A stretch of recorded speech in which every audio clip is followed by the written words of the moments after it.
This is Bob Oliphant from the Westford Historical Society and Museum, bringing you episode 35 of season 4 of the Westford Wardsman podcast. The Westford Wardsman newspaper was part of Turner's Public Spirit, a weekly newspaper in Ayr a century ago.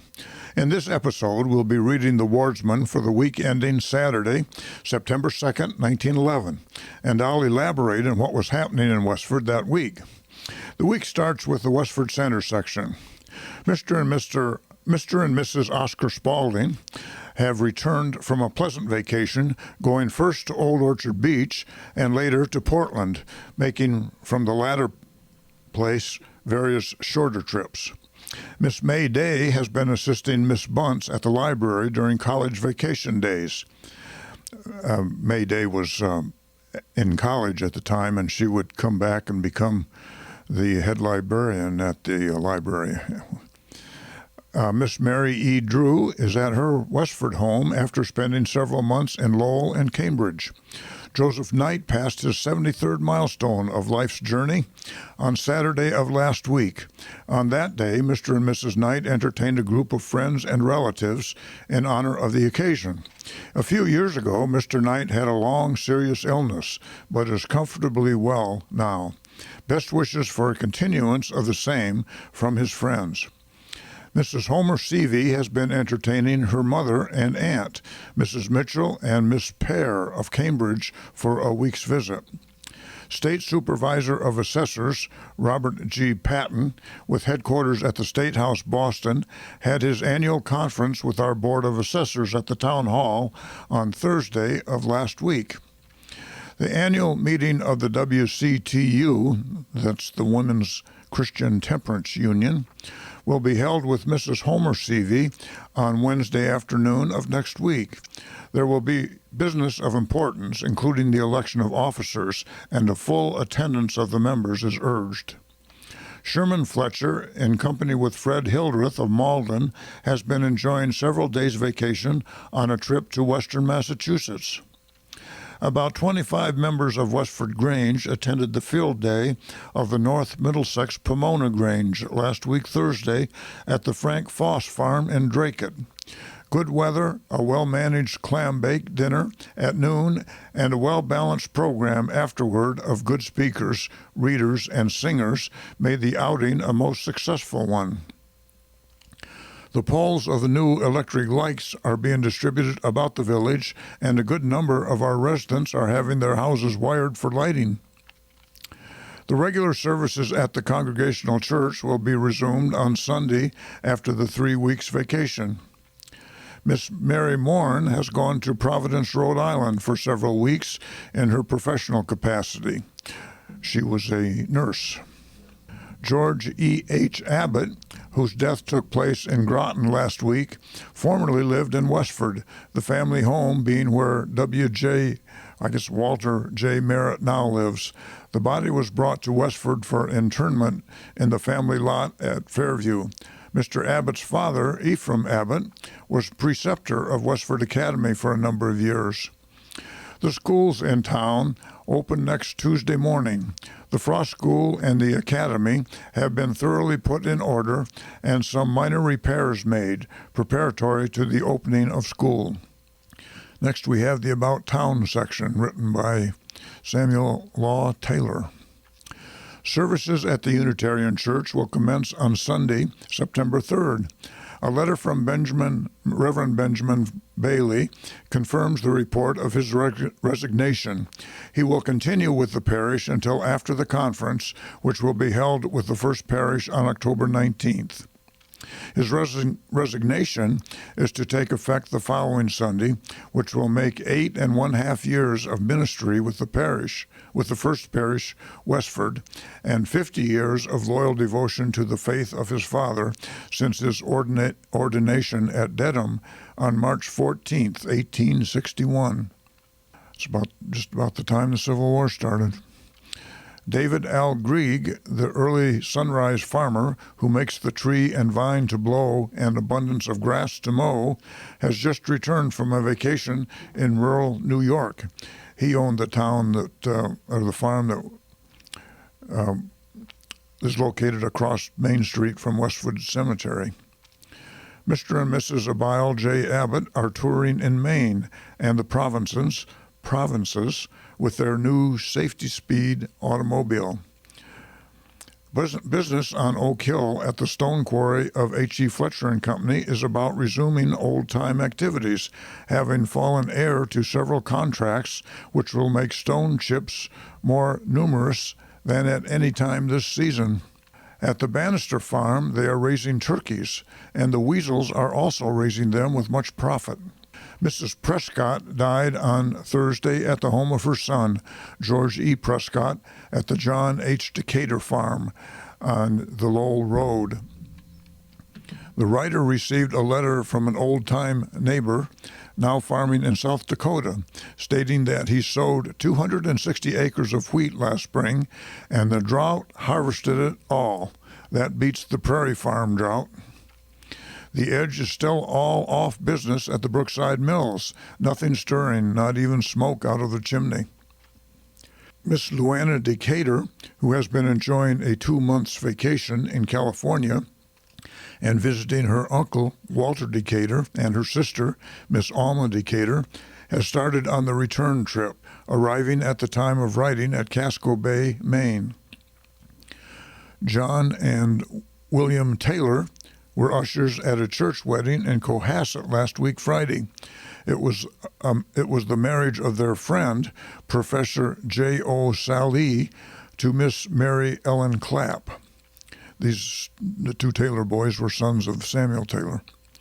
The Prairie Farm has just finished harvesting a field of potatoes and reports about 2/3 of a crop as compared with previous years on the same field. The 40 varieties of California roses sent last spring by Alma Decatur to her Westford home on the Lowell Road are all in bloom and make fragrant the air and adorn the landscape of the Stony Brook Valley. The writer acknowledges the friendly remembrances in these roses. In this paper's issue of August 19th appeared a communication with a series of questions bearing upon socialism, which the correspondent of this column was invited to answer. When the writer arrived at the leisure time for the answering, with pen and ideas on hand, he was unable to find the paper with said questions in it, and has sent for a copy of the paper and will endeavor to reply next week, which he did, and we will read about. Mrs. Bannister has been enjoying the sea breezes of Massachusetts coast and the inland breezes of Arlington with her sister, Mrs. Crosby. Next, we have a death. The following item will be interesting to all who are interested in the history of Westford Academy. And this is a quote, so it must be taken from some other place. Dr. George Faulkner of Boston, who died on Sunday, was born in Billerica on July 14, 1819. His father, who died in 1843 at the age of 82 years, is believed to be the earliest manufacturer of woolens in this country.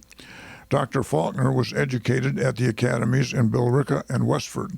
At the age of 15, he entered a store in Boston. He devoted himself to study, spent 1.25 years at Leicester and 1 year at Phillips Exeter Academy. Then he entered Harvard. Upon his graduation, he went to Keene, New Hampshire, and spent 1 year with the famous surgeon, Dr. Amos Twitchell. The day he received his degree in medicine, August 25, 1847, he was married to Miss Mary A. Spaulding of Billerica, and he immediately took up his residence in Jamaica Plain. His wife died in 1869, and in November of the following year, he married for his second wife, Miss Abby Adams. She died 11 years ago, and it was through liberal provision in her will, being a woman of ample means in her own right, that the Faulkner Hospital in Jamaica Plain was founded. End of the quoted passage. Next, we have the Graniteville section. All the schools in this village will reopen for the fall term on Tuesday, September 5th.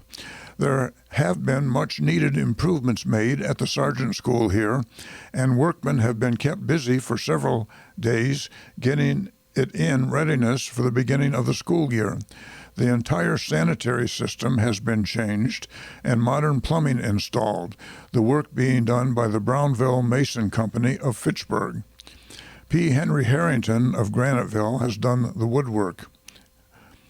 Fred Parker, who is the janitor of the building, is now having the different rooms thoroughly cleaned and necessary repairs made so that the interior will present a spick and span appearance. Owing to the rain on Tuesday, the work of fixing up the grounds at St. Catherine's Church could not be done, but was done on Thursday. Many of the men of the parish worked hard to have the place fixed up. Mrs. Albert R. Wall and little daughter Mary of this village are visiting in Beachmont and other beaches. Mrs. Edward Lafore and son Gerald of this village will leave here today for a trip to Canada. Gideon P. Leduc, wife and son, have returned from Canada, whence they were called on account of the death of Mrs. Leduc's father. Next is the Forge Village section. Holy Communion services will be held at St. Andrew's Mission tomorrow morning at 8:15. Evening prayer at 4:30 o'clock. Miss Abby M. Blaisdell is the guest this week of Mr. and Mrs. James Wilson. Mrs. Frank Camplin of Lawrence was the guest of Mr. and Mrs. Edward Hunt at their home on last Sunday. Mr. and Mrs. James May have just returned from a visit with relatives in East Boston. Daniel Sullivan of Boston is visiting at the home of Mr. and Mrs. John Sullivan. Mrs. John Daly has returned from New York, where she has been the guest of her sister, Mrs. Donald Holt. Oliver Byron has purchased the property of A. Karkin, located on Story Street. Miss Stella Karkin is enjoying her vacation of 2 weeks. She is entertaining her friend, Miss Millie Brazel of Gardner, this week. Gerald Daly of Fitchburg has returned after a most pleasant visit with his parents, Mr. and Mrs. Hugh Daly. Mr. and Mrs. William Murphy of Lowell, who have spent the summer at their camp on the shores of Forge Pond, entertained their friends at a dance in Abbott Hall on Saturday evening. Music for dancing was furnished by the Manhattan Orchestra of Lowell. Among those present were many from Lowell, Lawrence, Belmont, Malden, Concord, Acton, Boston, and this village. Probably many of those were people that lived in those towns that are mentioned, but had summer cottages on Forge Pond. Mrs. Carey, together with Mr. and Mrs. Watson, are spending a few weeks camping on the shores of Forge Pond. Martin Shannon and Miss Hildreth of Cambridge are the guests of Mr. and Mrs. James Wilson. They are also entertaining James, Joseph, Timothy, Francis, and John Sullivan of Nashua, New Hampshire. Miss Gertrude Dawson of Lowell has returned home after a very pleasant vacation of 3 months at the home of Mr. and Mrs. Wilson. The Mrs. Agnes and Ella Donovan and Mary Ward of Roxbury returned home the latter part of the week after a vacation of 3 weeks. Mr. and Mrs. Dwight H. Wolf of Kansas City, Missouri, who are on an 8,000-mile walk for the benefit of Mr. Wolf's health, passed through this village at 1 o'clock on Tuesday on their way to Fitchburg. At the center, the travelers stopped for refreshments and also offered a number of postcards for sale. Their pony and cart, with its numerous tags and postals, attracted considerable attention, as also did their faithful dog. Their passing was mentioned both in Forge Village and Graniteville. Cameron School will reopen Tuesday, September 5th. John Spinner has returned home after a visit of 2 months with relatives in England. Miss Della Drake spent Wednesday visiting relatives in Lowell. Mrs. George Sanborn and daughter Mabel spent Tuesday in Boston. While fishing Monday afternoon, John Catchpole, good name for a fisherman, met with a very painful injury, the hook becoming embedded in Mr. Catchpole's finger. He was attended by Dr. Cyril Blaney of Westford. Robert McArdle of Manchester, New Hampshire, was the guest over Sunday of his daughter and son-in-law, Mr. and Mrs. John Burnett. Abbott Worsted Company's mill will resume operation on Tuesday morning, September 5th. Next item is from Groton. It's an obituary, but it's an obituary of a man that has Westford connections. George E. H. Abbott, for 40 years a resident of this town, that is Groton, died at his home on Main Street Thursday evening, August 24th, after a long period of gradually failing health, although his final illness was of only a week's duration. Mr. Abbott was the last survivor of his father's family. He was the son of Reverend Ephraim and Abigail Whiting Bancroft Abbott, and was born at Westford on February 15, 1838. He was educated at Westford Academy and Harvard College, entering the latter institution in his sophomore year in 1857, and graduated with the War Cries of 1860. His father was a graduate of Harvard in the class of 1806, and his grandfather, Dr. Amos Bancroft of this town, Groton, in the class of 1791.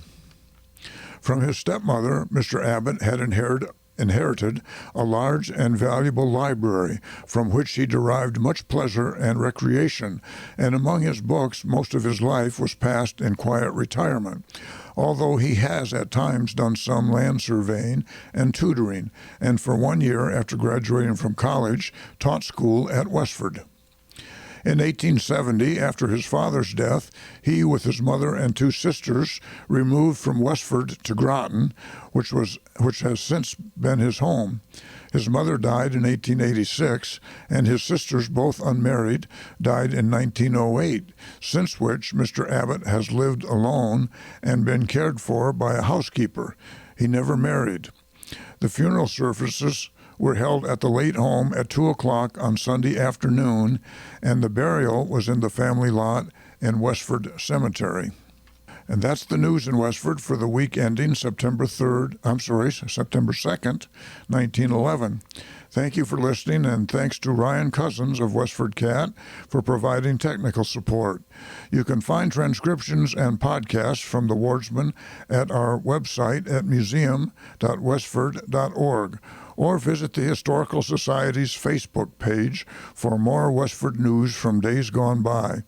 This is Bob Oliphant, and I hope you will join us for next week's Westford Wardsman podcast. Thank you.